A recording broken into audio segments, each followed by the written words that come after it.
Hey there. I'm making this video to peacefully resist the war that's going on in Ukraine. I want my voice to be heard and um, and to stand up against this conflict by giving some important information that'll help people understand what's going on and why it's wrong. And so here's a map of the world. And this is an older map, so it's all under the Soviet Union. So we can see long ago, not long ago, these lands were united under one government. And it split off. And if we go back in history, we'll see that Russia, they traced their lineage back to Ukraine, and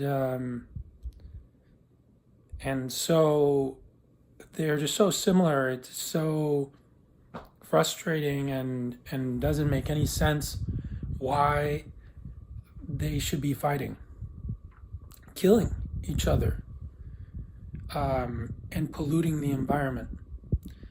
They're polluting the world's best soil that a Russian scientist, pedologist, one of the first pedologists, soil scientists in the world, besides Cato in the Roman Empire, and maybe some others. This man was the first one from Russia. I forget his name, but he coined the term Chernozem, and that's what they're spoiling over there. And here in the U.S., we also have the term Chernozem. However, it's under a different category called mollisols.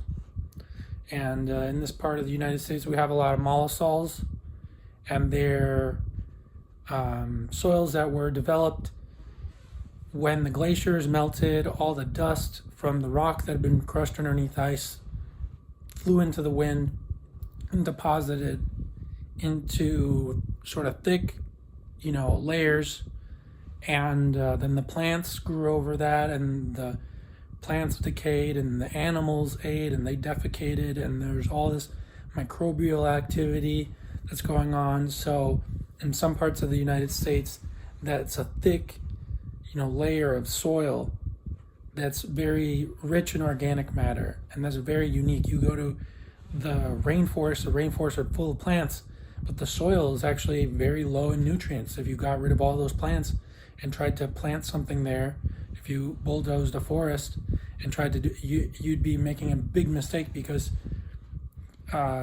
there's really no nutrients in that soil. The nutrients are in those systems really because of the constant cycling of organic material that's occurring really at the surface of the soil. And the soil is really depleted of nutrients, and it's really the plants and the constant cycling of those nutrients that, and it really depends on the region. Whereas in the soils that we have here in the United States and that they have in Ukraine and Russia, that soil is full of nutrients, and that's the sort of soil where grasses grow wild and all these prairies form, and that's where humans have been cultivating grains and raising animals.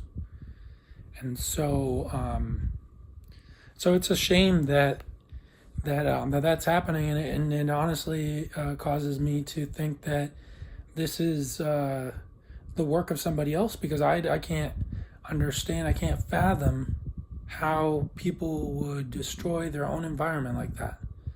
And we in the West and parts of Europe, we get so excited about war. We think it's so cool how they dress and the weapons that they have, and I admit I think that's cool sometimes too. I look at these soldiers and think, wow, like that looks pretty cool. But when you think about it, it's really destructive and ignorant, and you know, on the extreme you have people who are fighting for what they perceive to be their superiority. They're fighting to preserve themselves and their group of people, you know, or any of those things. And so how could anyone do that if they are not actually actively protecting themselves by doing the sort of behaviors that are going to be conducive towards peace, conducive towards diplomacy, conducive towards the well-being of your own people?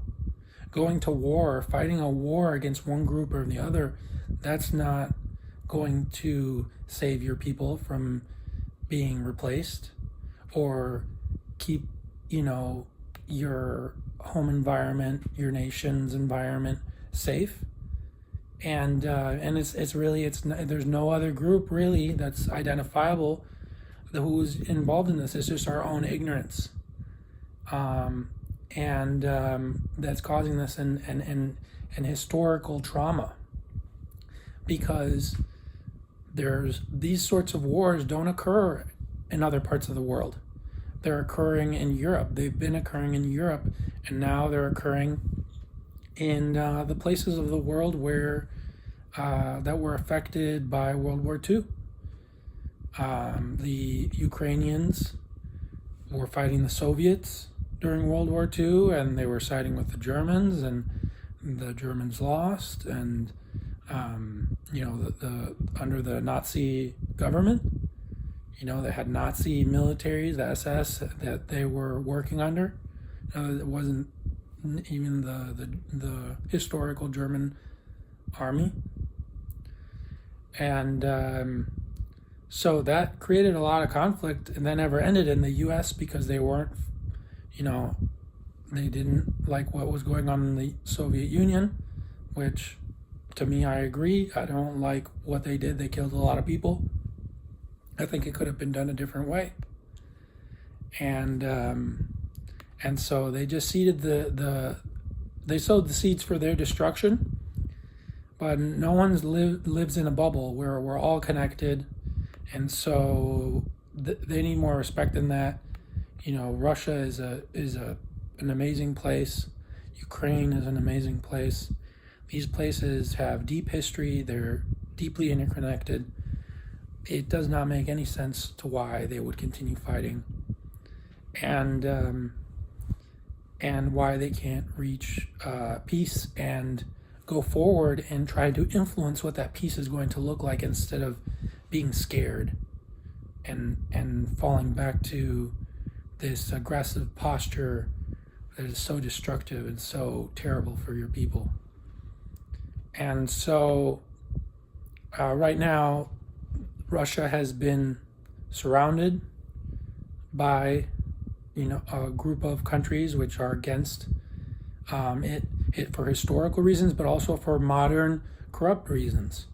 The government there, under the leadership of Vladimir Putin, has done bad things, to dissidents, to people who outwardly speak out against them. It's not the only country in the world where bad things happen, though. So we shouldn't be villainizing Russia and thinking the way that people did back in the day. There isn't, to me, that isn't accurate. However, there is a historical conflict between people, and it shouldn't be. There's more than enough land over there for everyone to live comfortably. It's not a problem of resources, it's a problem of managing them. And going to war is a huge mismanagement of resources, because you're wasting lives, people with brains who can contribute to society with their thoughts and their actions, and instead you're sending them off to go to waste with all these other minerals and metals that go to waste. And so it's completely unnecessary. There's no honor in it, and yes, and so peace.